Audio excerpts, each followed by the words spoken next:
Welcome back, everybody. Hope you enjoyed that last video getting the roof work done. Today we're going to be continuing that job. I got to get cleaned up on the ground, and I'm going to start pulling the shingles off the back storage room on the house, and then soon I'll be pulling the shingles off on the front porch and then the front part of the main roof. Another thing I want to mention is I've been getting a lot of people asking me about how I'm finding houses this cheap. That kind of comes in waves as I get a lot more new subscribers, and I wrote a short ebook on the topic. You can check that out. It'll be the first link in the description below, and it is all about how I buy houses this cheap. Now I will say, my cheap isn't going to be your cheap. Your cheap could be cheaper. Your cheap could be way, way more expensive. But this is just how you find inexpensive real estate for the area you're in. And this is mainly applying to the United States. I do not know how it works in other countries. So let's go ahead and get started.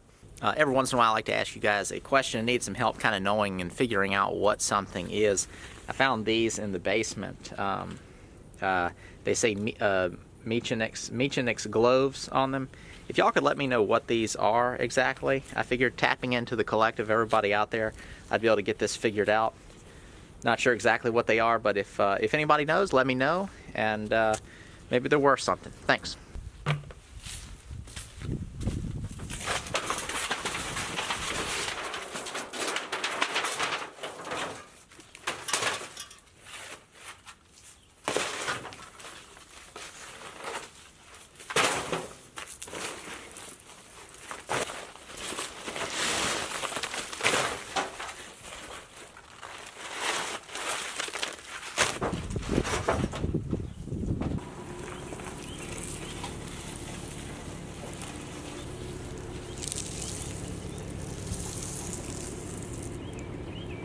Go have a look at the first job today.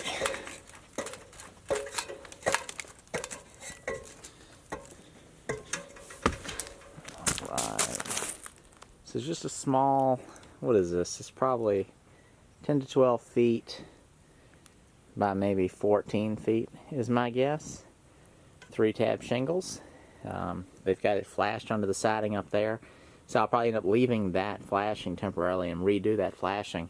So I'll try to pull that up carefully, remove the shingles, and then when I black paper, I'll paper onto that. And then once the shingles get done, that will come out and new flashing will get put in.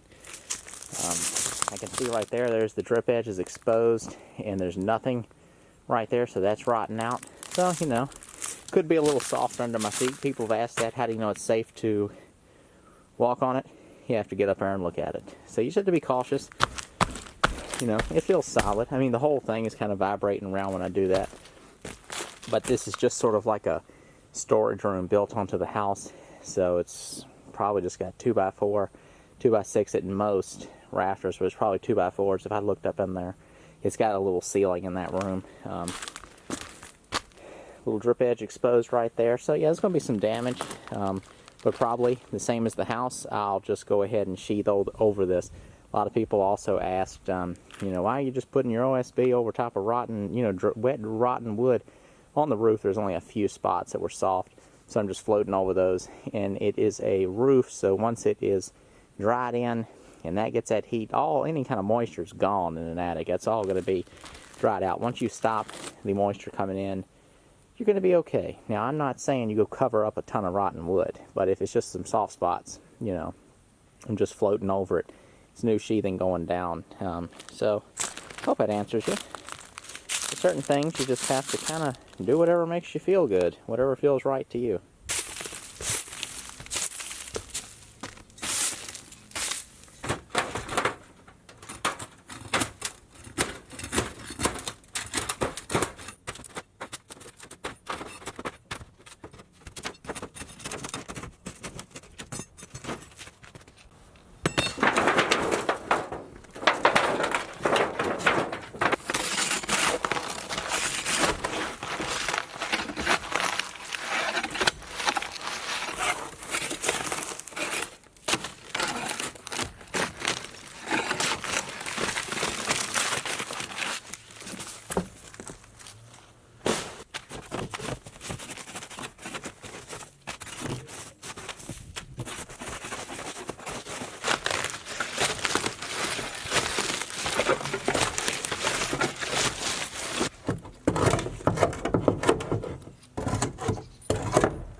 We're dried in, drip edge run along the rakes, everything's buttoned down, got that temporarily flashing temporarily nailed down, and then I am going to need to add a fascia board. I knocked that off, so I'll slip that in from down on a ladder and put the drip edge on. And I don't know if I answered this in the last video, but on the edges you put the drip edge here. On the ends where your gutters go, you put the drip edge up under it. Just the way you do it. It's the way I learned how to do it. It's the way I think everybody else does it. People can chime in if they'd like. I like it like this though. It's nice because that makes sure that the paper's held down in between being like this and having your shingles nailed onto the roof. Here's the mess after I did all the roofing. So it just had, individual 6-inch boards, the sheathing on the roof.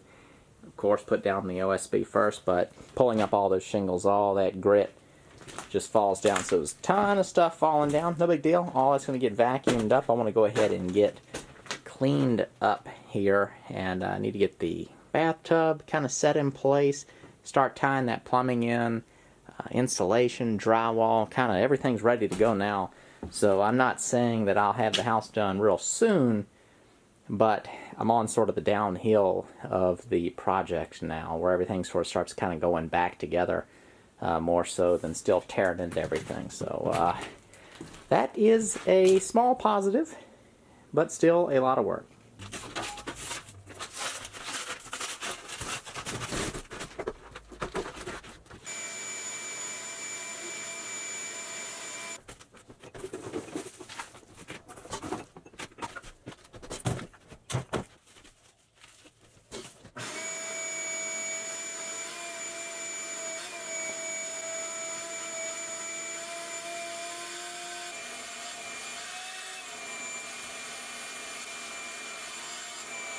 It's the next day after getting this room cleaned up. I was down in the basement, overwhelmed, standing there paralyzed out of just what in the world do I fool with? There's so much work to be done on the house still, and it's a mess everywhere, and I was just thinking, it's just going to be hard to work in there. Everything I got to move out of the way to even start doing what I needed to do.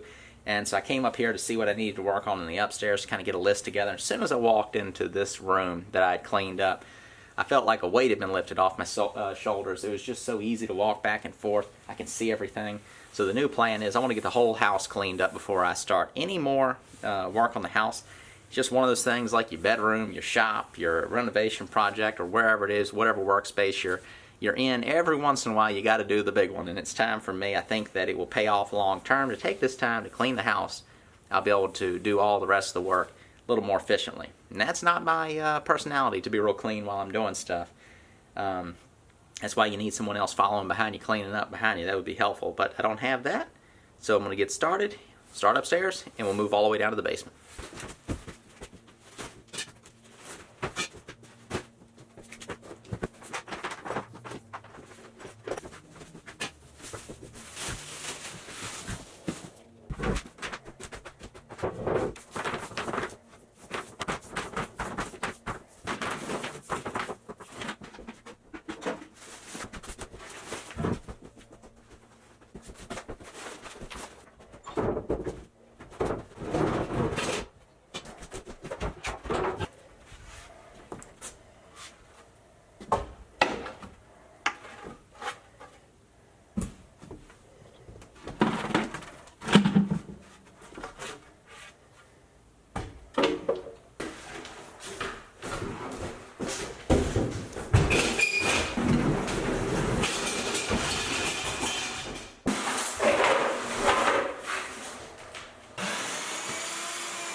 That's enough cleaning for now. I want to get the bathtub installed.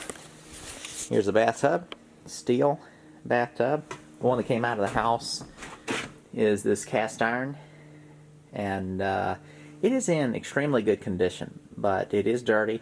And I know if I get it cleaned off, it would be pretty good, but there are some different rust stains on it, and again, all that would probably come off too. But I'm going to go ahead and go with this brand new insulated steel enameled tub. It's going right here. That's the hole for the drain. So the first thing I need to do is get it's like a little ledger that you put on there that goes underneath the back side, that lip on the back of the tub. So that bears the weight along the wall, and then the front of the tub rests on the floor. So I'm going to get it slid into place and then get all the marks I need to attach that 2x4.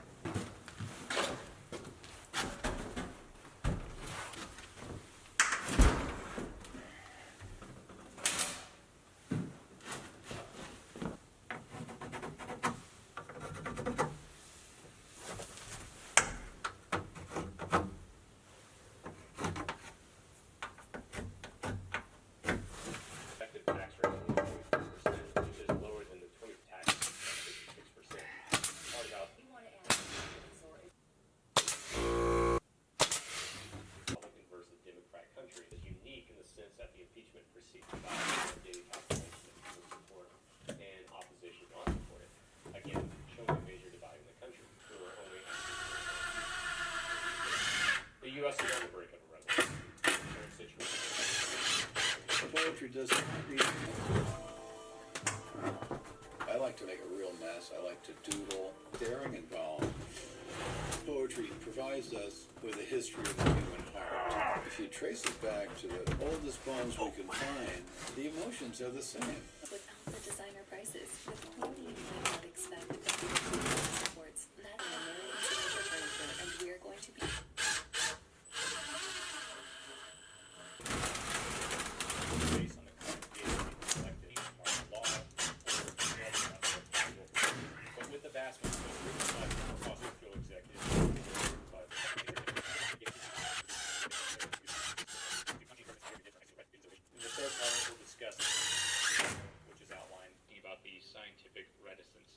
If we follow our current course of carbon emissions with no changes. Scientists in the 2 decades prior to 2000 items will discuss more material. On the other hand, the U.S. to bring these items beyond 2003 degrees Celsius for reference in the concept. He goes even further to point out that if we do nothing and continue on our current course, there is a very big risk that we will just end our civilization. The human species will cause emissions do not peak until 2030. Will lock issue with global warming, climate change, and the question is, you know,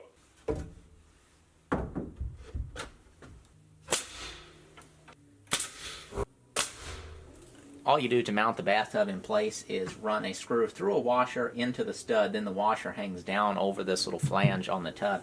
That holds it in place, then your finished wall will go down over the flange.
So it's a hard thing to overcome. I think I called it maybe inertia in the other video. You sit and you not to be lazy, not to live that dream of just living in a log cabin, not having any bills, to continue to work hard, not only doing what I do to survive, but also to, even though the weather in the late ice age created a situation where we had to reschedule. You're not in the relationship that you should be in. I think it's important to find what you want to do in life and to observe as well. Where I'm working to get rid of these black flies, but yeah, I'm gonna shut it down. So thanks for watching this one, and see you up at the cabin next time. Take care.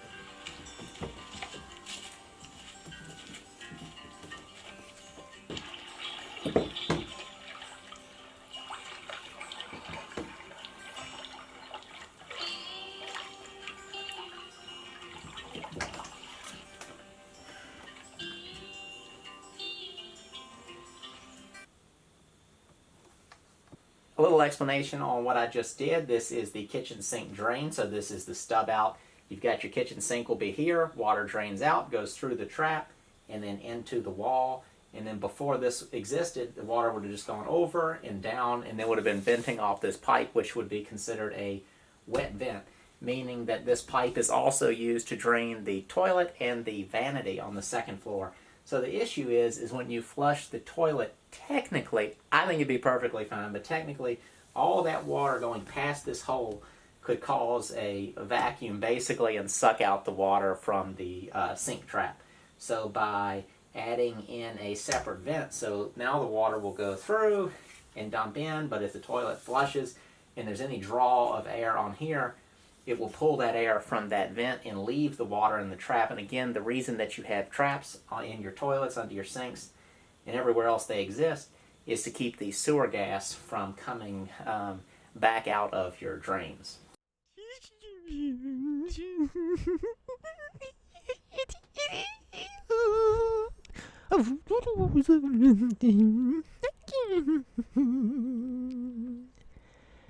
I decided to make the video in this part. Some people are too sensitive. And in the past, they've given me a hard time about something I was listening to. So instead they get this.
That is as far as I could get for the evening. Those plumbing vents run up through the roof. Those rubber boots go down over them, and then I'll bring some black paper down over those vents, and then next thing is to get the shingles on the house. The purpose of the vents is just to vent the plumbing, so allow air to escape from the sewer, but it also allows to pull a little air in when you flush to where you don't, or any water going down any fixture in your house, to where it doesn't suck that water right out of the traps. The traps are those S-shaped things under your sinks, or that shape in the back of your toilet. Yeah. Next things on the list. I don't even know what I did in this video. I've been filming this video for a long time. I've been busy doing other stuff. I've been working on engraving, building tables, family stuff, Thanksgiving, all that. It's been nice not having to pump out videos here lately. Every single week I've said, I'm going to get a video out this week. And I've been saying that for the past 3 weeks. And then usually around Thursday or Friday, I just go, I'm not getting a video out. So I needed that little break. It was kind of fun. I've been focusing a lot on the engraving lately, and that's been going well. I'm kind of at a place now at this house where I want it done so bad, but I'm just not that motivated to be fooling with it every single day, even though it's kind of at that point where it seems like it's a long ways off. But really, you know, once these last few little plumbing and electrical things are dealt with, insulation, drywall, roof's going to be, you know, installed. Someone's going to do the roof for me. I'm going to have somebody do the drywall. I'll put the insulation up. That's easy. And then from there, it's just doing a lot of finishing touches, installing, painting, flooring. You know, a lot of that stuff goes pretty quick. It's everything up until now where it's just a disaster and you're basically rebuilding the house. That takes a long time. It will take me a while to get these windows done, probably. That'll be pretty rough. I have to remove the old windows and maybe even kind of go in there and frame out some new rough openings that are all the same. And then I'll have a window company come in, take the measurements, and then, you know, come in and install all new windows, and then they'll aluminum wrap to the outside. I want to paint the outside of the house as well. I don't know. It's a bunch of stuff. So right now I can't be in too big of a hurry or I'll drive myself crazy. Yeah, I think that's probably pretty much everything I need to say. For those of you that are new or are still wondering and haven't seen it yet, I did my ebook on buying inexpensive houses like this, and I just go over all of the things that are very easily accessible to pretty much everybody, in the United States at least. And a lot of stuff is just public record of how you can find out information. Then there's just sort of my thoughts behind how to talk with people, deal with people, goes over different deals that I've made. And for me, cheap houses range between anything up to $15,000 is my sort of range that I say is real cheap. Average house that I've paid for is around, I'd say 10 is the average. Most expensive, 15. Least expensive, technically it was $2,000, but it cost me about $9,000 by the time it was, actually purchased. But the owner got $2,000. So that shows you if there wasn't like a bunch of closing issues, how low you could go. Average closing for me costs about $1,000 to $1,200. The most expensive closing, like I said, the house was $2,000. The entire deal cost me $9,348. So the difference between that, so $7,000 or whatever it was all just the cost to get a house closed. And some people may be silly. It would be like buying a brick of gold that's worth $100,000, and you can buy the brick of gold for $100, but it's going to cost you $2,000 to facilitate the deal happening. Well, that means you bought a $3,000 brick of gold that's worth $100,000. So don't get hung up on where the money's going. That's one thing that I've always blows my mind, like when someone gets upset, like when they're buying a house. Say you bought it from a wholesaler that's kind of sneaking in. He's middlemaning you buying your house, and you have to pay him a couple $1,000s. But you get this great deal on the house. But you know that he made that several $1,000s just because he slipped in before you. But you're buying the house for way less than it's worth. You can't get hung up on that the money's going to him. Or in my case, when I bought that house for $9,000 some dollars, that all that money just goes poof. It's going towards these lawyer fees and all these filings and all this different forms I had to fill out. You can't worry about that kind of stuff. In the end, all that matters is how much the house is going to cost you, where's it sitting, what's it going to cost you to actually get it rented or sold or whatever it is you want to do. Don't get hung up on the details. And again, in closings, the closing company, if you get mixed up with a good one, they're going to take care of a lot of stuff. That said, with the houses that I'm fooling with, a lot of times there's still a lot of running around that I have to do, literally and figuratively. A lot of phone calls, a lot of checking on stuff. Sometimes, a closing company, they could have tons of closings going on. Of course, the most important one is the one you're doing, and in your mind. And so they don't always feel that way. And sometimes they're not going to be as motivated to solve a problem as you are. And I think that's where it really comes down to finding the right one. I have not found the perfect one, but I have found different closing agencies that I seem to work decently well with. It's just sometimes, you're just surprised that they're the professional in the equation. When a problem pops up and you go, well, why don't you just do this? And they go, okay, yeah, we can try that. But then they could have tried that like several days ago. And when you're dealing with stuff where there's, some tax sales showing up or you're buying something and it's just a very time-sensitive situation, a couple days can make or break something. You can have one day or a couple hours can screw stuff up. You can look at somebody the wrong way and screw something up. Usually a problem house, which is the types of houses you really want to find to get really good deals on, the houses people just are dying to get rid of, or they just don't know what to get rid of. A lot of times that person can kind of be on the fence. Even though they're moving forward and selling it, they're not really sure. So if you make it a deal too slow, or some closing agent calls them up and makes too big of a deal about something, that can be an issue. One thing I suggest on that, way off topic of fooling with this house, but is I tell a closing agent anytime they feel like they need to call the owner of a house when I'm buying something, for them to call me first. I don't care what it is. I just say, just call me first and tell me what the issue is. Even if you just need them to sign something, call me first and tell me that. Because pretty much anything that they need to call for, I'd rather be the one calling, because I don't know what they may say. They're just trying to get your closing done, where they get the next one done, the next one done, the next one done. And I have had a few deals where the closing agent made something seem like way too big of a deal. And they said something that made it a lot of times the person selling the house with a problem, for example, this one, it'll have a bunch of problems, and they've never dealt with any of it. They've never sold a house in their life. They've never even owned a house. They come into a house in some weird way. So all they're worried about is something costing them money usually.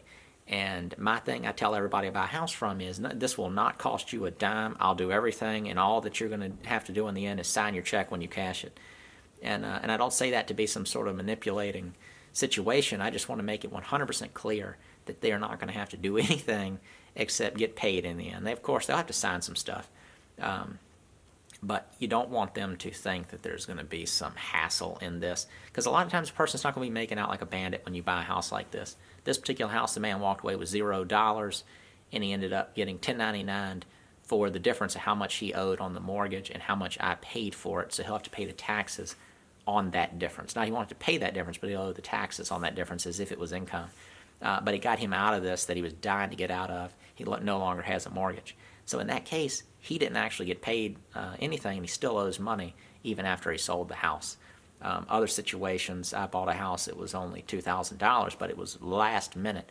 If for whatever reason that guy could have thought that he could have found somebody else to buy the house for more, could have ruined it for me, and then him not even sold it. But after it's ruined for me, whatever he ends up doing kind of has nothing to do with me. So I'm rambling again, but I think a lot of people like it. I think it's helpful. I'm putting it at the end of a video. If you don't like watching this type of stuff and you're watching, there's something wrong with you. But we're going to go ahead and wrap it up. Thank y'all for watching. I'll try not to wait as long for the next one. That's about it. Thanks. Bye.